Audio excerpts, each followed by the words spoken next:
Hello, അസ്സലാമലൈക്കും. അപ്പം ഇന്ന് ഞാൻ വന്നിട്ടുള്ളത് ബണ്ണിനെ കുറിച്ചിട്ടുള്ള കാര്യങ്ങൾ പറയാനൊന്നല്ല. കഴിഞ്ഞ ദിവസം നമ്മളൊരു ഗിവ് അവേ സ്റ്റാർട്ട് ചെയ്തിട്ടുണ്ടായിരുന്നു. അപ്പം അതിൻ്റെ റിസൾട്ട് നമ്മൾ പ്രഖ്യാപിച്ചിട്ടുണ്ടായിരുന്നു. പക്ഷേ ആ വിജയി ഇതുവരെ നമ്മളെ കോണ്ടാക്ട് ചെയ്തിട്ടില്ല. അപ്പോൾ നമ്മൾ 2-3 ദിവസമാണ് സമയം കൊടുത്തിട്ടുണ്ടായിരുന്നു. പിന്നെ ഇപ്പോൾ റിസൾട്ട് അനൗൺസ് ചെയ്തിട്ടും ഇപ്പോൾ കുറച്ച് ദിവസങ്ങളോളമായി. അപ്പോൾ നമ്മളെ ആ ഒരു കക്ഷി ഇതുവരെ കോണ്ടാക്ട് ചെയ്തിട്ടില്ല. അപ്പം അതുകൊണ്ട് തന്നെ ഞാനൊരു തീരുമാനം എടുത്തിട്ടുണ്ട്. അപ്പോൾ ആ തീരുമാനം എന്താണ് ഏതാണ് എന്നൊക്കെ നമ്മൾ ഈ ഒരു വീഡിയോസിൽ പറയുന്നുണ്ട്. അപ്പോൾ അതെന്താണെന്ന് അറിയണമെന്നുണ്ടെങ്കിൽ വീഡിയോ സ്കിപ്പ് ചെയ്യാതെ ഫുള്ളായിട്ട് കാണുക. അപ്പോൾ അതിന് ശേഷമാണ് നിങ്ങൾക്കത് മനസ്സിലാവുള്ളൂ. അപ്പോൾ നമ്മൾ ഒരുപാട് ദിവസം ആ ആളെ വെയിറ്റ് ചെയ്തിരുന്നു. അപ്പോൾ ഇനിയും നമ്മളത് വെയിറ്റ് ചെയ്തിരിക്കണേൽ അർത്ഥമില്ലല്ലോ. അപ്പോൾ അതുകൊണ്ട് തന്നെ ഞാനൊരു കാര്യം തീരുമാനിച്ചിട്ടുണ്ട്. അപ്പോൾ അതെന്താണെന്ന് അറിയണ്ടേ. അപ്പോൾ വീഡിയോ സ്കിപ്പ് ചെയ്യാതെ ഫുള്ളായിട്ട് കാണുക. പിന്നെ ഒരുപാട് പേര് 19ഓളം പേരുത് നമ്മൾ അയച്ചിട്ടുണ്ട്. ചിലവരതൊന്നും കിട്ടിയിട്ടില്ല, ചിലതൊക്കെ കിട്ടിയിട്ടുണ്ട്. ഇനിയിപ്പോൾ ഇന്ന് സൺഡേ ആണ്. ഇനിയിപ്പോൾ നാളെ പെരുന്നാളാണെന്നുണ്ടെങ്കിൽ നാളെയും കിട്ടൂല. ഇനി ചൊവ്വാഴ്ച, ബുധനാഴ്ച, ഇനിയിപ്പോൾ നാളെ പെരുന്നാളല്ലാച്ചെങ്കിൽ നാളെ കിട്ടും. പിന്നെ ചൊവ്വാഴ്ച പെരുന്നാളായിരിക്കും. അപ്പോൾ അതിന് മുന്നായിട്ട് എല്ലാവരും ഞാൻ അയച്ചിട്ടുണ്ടായിരുന്നു. ചിലവർക്കൊക്കെ കിട്ടി, ചിലവർക്കൊന്നും കിട്ടിയിട്ടില്ല. ഇനി കിട്ടാത്തവരുണ്ടെന്നുണ്ടെങ്കിൽ എന്ത് ചെയ്യുക, വിഷമിക്കണ്ട. പെരുന്നാൾ കഴിഞ്ഞിട്ട് നിങ്ങൾക്ക് കിട്ടും.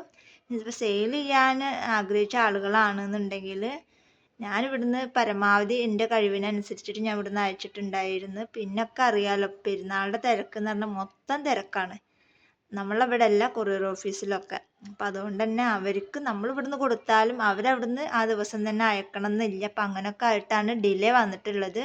അപ്പം അതിനൊക്കെ എല്ലാവരോടും ഞാൻ ക്ഷമ ചോദിക്കുകയാണ്. കിട്ടിയവരൊക്കെ നല്ല രീതിയിൽ സെയിലും കാര്യങ്ങളും നടക്കട്ടെ. അപ്പോൾ കിട്ടാത്തവരുണ്ടെന്നുണ്ടെങ്കിൽ ടെൻഷൻ അടിക്കേണ്ട. അടുത്ത പ്രാവശ്യം നമുക്ക് നല്ലൊരു രീതിയിൽ തന്നെ നമുക്ക് സെയിലൊക്കെ നടക്കും. അപ്പോൾ അതുകൊണ്ട് പിന്മാറി പോവണ്ട ആരും. അപ്പം എന്തായാലും പെരുന്നാൾ കഴിഞ്ഞാൽ കിട്ടാത്തവരുണ്ടെന്നുണ്ടെങ്കിൽ അവർക്കൊക്കെ പെരുന്നാൾ കഴിഞ്ഞിട്ട് എന്തായാലും കിട്ടും. പിന്നെ ഞാൻ ആ ഒരു ഗിവ് അവേയിൽ ഞാൻ എന്താണ് കൊടുക്കാൻ ഉദ്ദേശിച്ചെന്നുള്ളത് എല്ലാവർക്കും അറിയണതാണ്. 5 മാലയും 5 ബ്രേസ്ലെറ്റുമാണ് നമ്മൾ കൊടുക്കാമെന്ന് വിചാരിച്ചിട്ടുണ്ടായിരുന്നത്.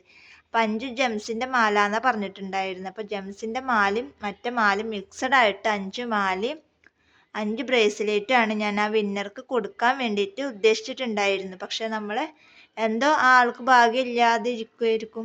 നമ്മൾ ഇതുവരെ കോണ്ടാക്ട് ചെയ്തിട്ടില്ല. അല്ലെങ്കിൽ ഇപ്പോൾ വേറെ സ്ഥിരമായിട്ട് കാണുന്നൊരു കസ്റ്റമറൊക്കെ ആണെന്നുണ്ടെങ്കിൽ ഇപ്പോൾ നമ്മളെ കോണ്ടാക്ട് ചെയ്തിട്ടുണ്ടാവും, സാധനം വാങ്ങിച്ചിട്ട് പോയിട്ടുണ്ടാവും. പിന്നെ ഉമ്മയും മോളും എന്നുള്ള ചാനലിൽ ആൾ നമ്മളെ കോണ്ടാക്ട് ചെയ്യുകയും ചെയ്തൊക്കെ ചെയ്ത് അത് നമ്മൾ പെരുന്നാൾ കഴിഞ്ഞാൽ അവർ സാധനം നമ്മൾ അയച്ചു കൊടുക്കും. അപ്പം അതിലുള്ള ആളെ കിട്ടിയിട്ടുണ്ട്. ഇതിലുള്ള ആളെ നമുക്ക് ഇതുവരെ കിട്ടിയിട്ടില്ല. ഇനിയെങ്കിലും ഇന്നത്തെ ഈ ഒരു മെസ്സേജ് കണ്ടിട്ടെങ്കിൽ ആൾ വരികയാണെന്നുണ്ടെങ്കിൽ നമ്മൾ ആൾക്ക് കൊടുക്കും. എന്നിട്ടും വന്നിട്ടില്ല എന്നുണ്ടെങ്കിൽ നമ്മൾ തീരുമാനത്തിൽ എത്തിയിട്ടുണ്ട്. അപ്പോൾ എന്താ തീരുമാനം എന്നൊക്കെ ഞാനിപ്പോൾ പറയാം. അപ്പോൾ നമ്മുടെ ഈ ഒരു വീഡിയോയ്ക്ക് എത്ര പേര് കമൻ്റ് ഇടുന്നോ അതിൽ നിന്ന് 2 പേരെ നമ്മൾ സെലക്ട് ചെയ്യും. ആ 2 പേരെ സെലക്ട് ചെയ്തിട്ട് ആ മാലയും ബ്രേസ്ലെറ്റും നമ്മൾ അവർക്ക് വീതം വെച്ചിട്ട് കൊടുക്കും.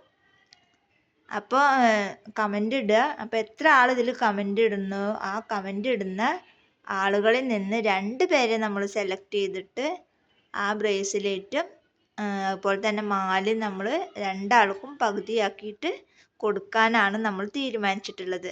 അപ്പോൾ എന്ത് ചെയ്യുക, എല്ലാവരും കമൻ്റ് ഇട്ടോളൂ. അപ്പോൾ ഇന്നത്തെ വീഡിയോ ഇത്രയേ ഉള്ളൂ. വീഡിയോ ഇഷ്ടപ്പെട്ടാൽ ലൈക്ക് ചെയ്യുക, ഷെയർ ചെയ്യുക, കമൻ്റ് ചെയ്യുക. നല്ലൊരു വീഡിയോ ആയിട്ട് ഞാൻ വീണ്ടും വരാം. അതുവരേക്കും ബൈ ബൈ.